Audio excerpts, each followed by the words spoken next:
when we come back after performing the ceremonies in the temple, she receives her, at this traditional gate, which you must have seen, and on that gate, we are received by her.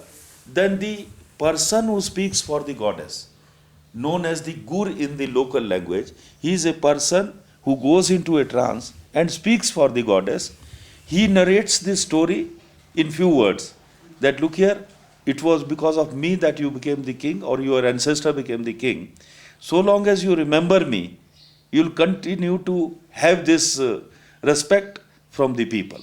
So this is the legend behind it. That is why Hidamba is given a major respect. Although we respect all the gods and goddesses, but she has a major role to play. So that is the difference. So far as the, today, as you know, nobody is a king. The ruler's time is over now. It is a democratic setup. And I'm also a member of parliament, elected by the people of this area. My constituency is known as Mandi Parliamentary Constituency.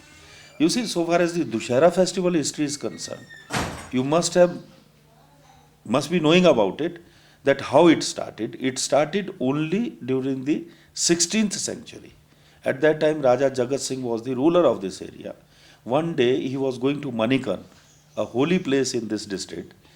So, some Brahmins of a village known as Tipri, they came to the Raja and reported to him that there is a Brahmin by the name of Durgadatta in that village, and he owns pure pearls, and pearls should lie in the treasure of the Raja and not with a Brahmin. So you please ask him to hand over the pearls to you. The Raja, without inquiring into the truth, he just called Durgadatta and told him that is on his way back from Manikan, he would like to have those 1 kg pearls. And if he doesn't give the pearls to him, he shall have this person hanged. So this Brahmin was a very learned Brahmin, and the rest of the Brahmins of the village, they felt jealous of that Brahmin, and they had made a false complaint. So when the Raja was coming back from Manikan, he heard the drums playing, and he thought it is better to commit suicide than to be got hanged by the Raja. What he did, he locked up his whole family inside the house, set the house on fire, and kept on throwing his own flesh into the fire and said, here are your pearls, you can have the pearls. And because of that curse, the Raja suffered from leprosy after that. Because of the Brahmatya. So he suffered from leprosy. Then he ran from pillar to post for the cure. And ultimately, there was a saint known as Payhari, who used to live only on milk.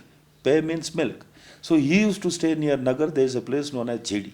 He went to him and requested him for the cure. He said, you can be cured, but only on one condition, that if you give up your kingdom and consider Lord Raghunathji as Raja of this area and serve as the first servant of Lord Raghunathji, you will be cured. So he said, how to get these idols and from where to get? Then he told him that you will have to get the idols from Ayodhya, and in Ayodhya there are 2 temples which are mentioned in the revenue record of that time also.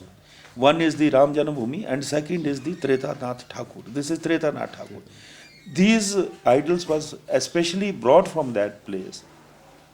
And a disciple of this Mahatma, Pehari Baba, known as the Damodar, he was especially sent to Ayodhya.